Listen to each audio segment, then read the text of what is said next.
In every age, every generation, people complain about distractions.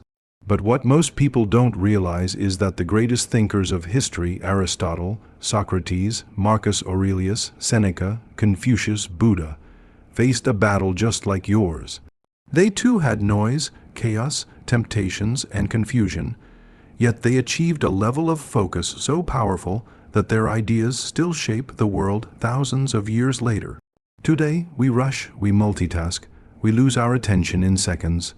But the philosophers believed focus was not just a skill.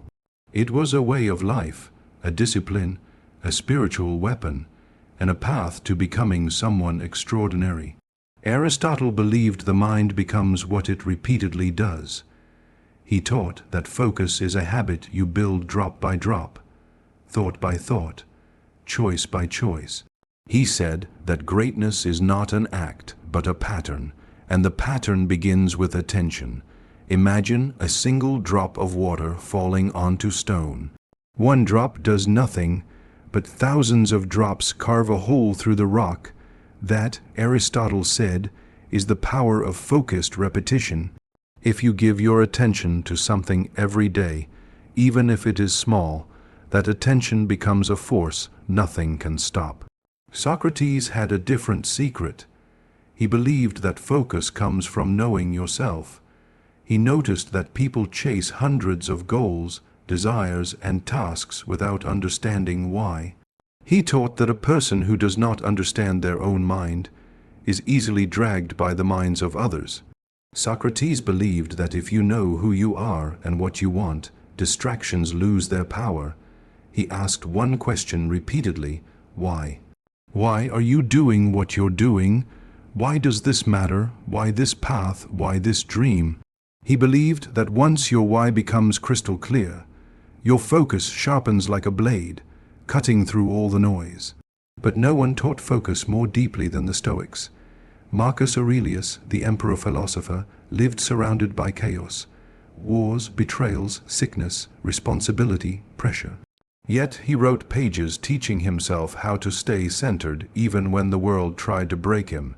His secret was simple: control the inner world, let the outer world be what it is. He believed that focus is born when you divide life into two categories: what you can control and what you cannot. And once you stop giving energy to what isn't yours to control, your productivity, your peace, and your power rise to a level you didn't think possible. Seneca added something profound. He said it is not that life is short, but that we waste much of it. He believed the greatest thieves of life are not enemies, not competitors, not problems, but distractions. He wrote that most people do not live, they only exist, carried by whatever pulls them at the moment. Seneca warned that your attention is being stolen every minute, and unless you guard it, your dreams will slowly die. His solution was to live deliberately, wake up with intention, decide how you will spend your time instead of letting the world decide for you. Epicurus approached focus from a different angle. He believed true focus is choosing long-term peace over short-term pleasure. He said that the mind loses power when it constantly chases stimulation, entertainment, excitement. Epicurus believed that simplicity strengthens the mind, while too many desires weaken it. Remove what drains you. Choose what nourishes you. Focus grows only in a mind that is not overloaded by useless wants. Confucius taught that a person who chases two rabbits catches none. He believed that character creates focus.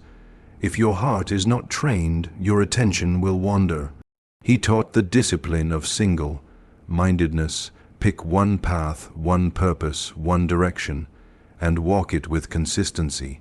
He said a disciplined mind becomes unshakable, while an undisciplined one becomes scattered like leaves in the wind. Buddha believed the root of distraction is attachment. He saw how the mind constantly jumps from desire to fear, from past to future, from what was to what might be. He taught that focus is the art of returning the mind to the present moment again and again, until awareness becomes natural. Buddha believed that a calm mind is not a mind without thoughts, but a mind that does not chase every thought. He compared thoughts to clouds passing through the sky. You do not run after them, you let them move and return to stillness. The ancient Egyptians believed that focus was sacred. They trained their scribes to develop attention so strong that they could write for hours without breaking concentration. The secret was ritual. The mind loves patterns.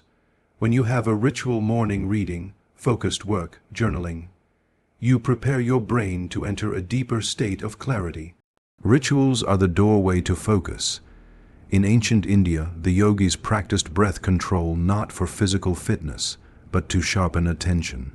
They discovered that when you control your breath, you control your mind. A slow, steady breath signals your brain to enter focus mode.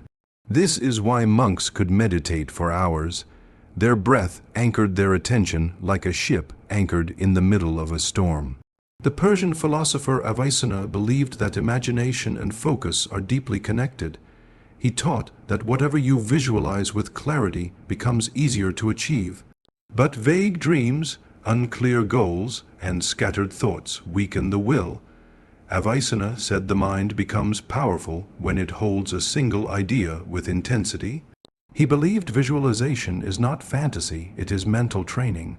The Chinese strategist Sun Tzu believed that focus is the greatest weapon in battle. He said that a distracted warrior loses before the fight even starts.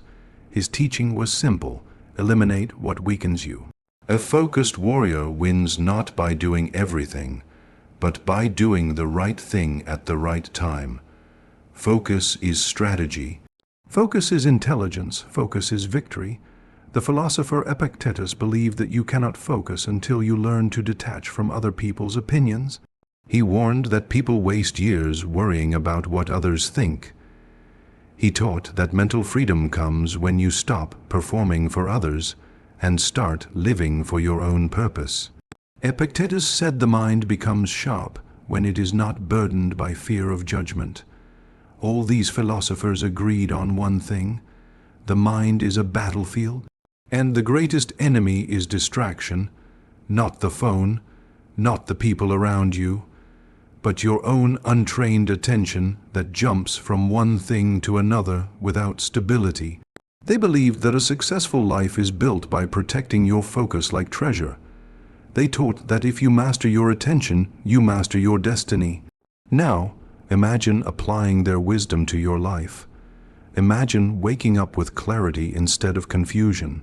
Imagine working without being pulled in 10 directions. Imagine a mind that stays calm even when things go wrong.